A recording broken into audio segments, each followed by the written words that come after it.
লাইলাতুল কদরের আমরা আলামত জেনে নিলাম। এখন কোন রাত্রটি লাইলাতুল কদর জানতে পারবো, এটা আমাদের জানা দরকার কি দরকার নয়? অবশ্যই দরকার।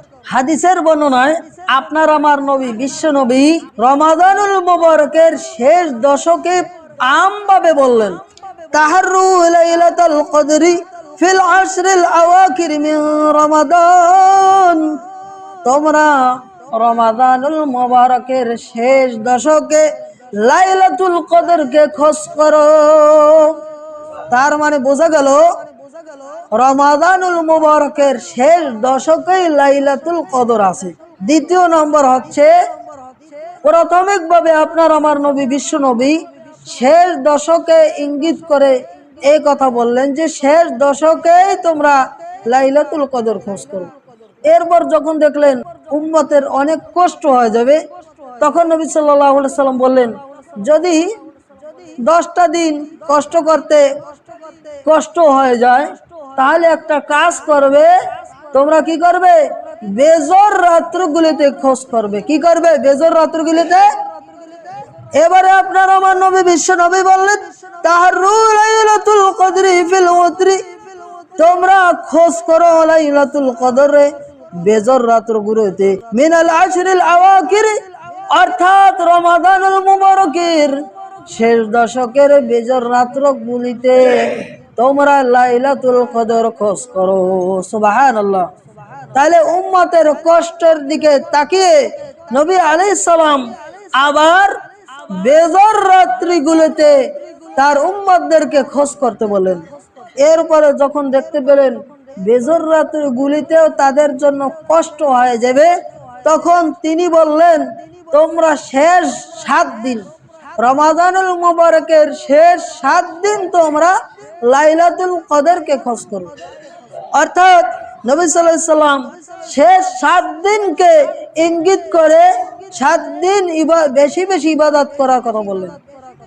এরপর যখন দেখলেন তিনি সাহাবায়ে কেরামদের তার উম্মতদের কষ্ট হয়ে যাবে, তখন তিনি বললেন, সর্বশেষবারে তিনি বললেন যে তোমরা 27-26তম দিবাগত রাত 27 তারাবিতে 27তম রাত্রে তোমরা বেশি বেশি ইবাদত করো, এই রাত্রটাও লাইলাতুল কদর হতে পারে।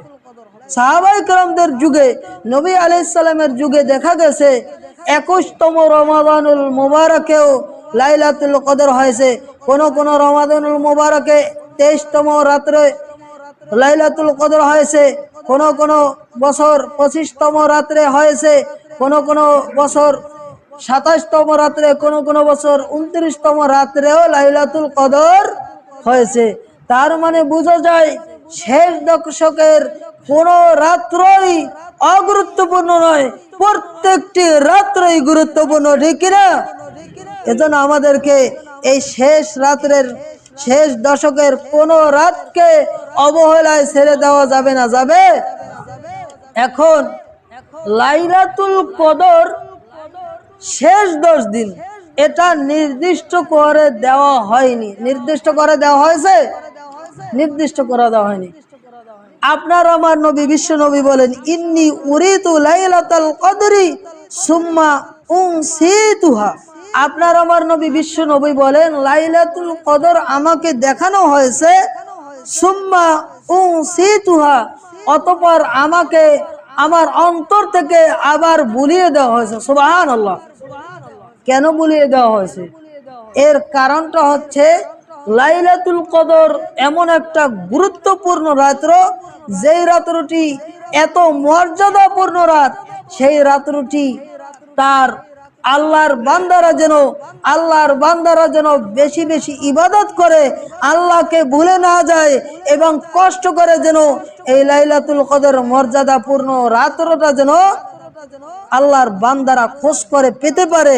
কারা আল্লাহর প্রকৃত বান্দা আর কারা অকৃতজ্ঞ বান্দা, এটা পরীক্ষা করার জন্যই আল্লাহ সুবহানাহু ওয়া তাআলা এই লাইলাতুল কদরকে নির্দিষ্ট করে দেননি, ঠিক কিনা? এজন্য আমাদেরকে কি করতে হবে? লাইলাতুল কদরের শেষ 10 দিনেই আমাদেরকে খোঁজ করার চেষ্টা করতে হবে কি হবে না? অবশ্যই হবে।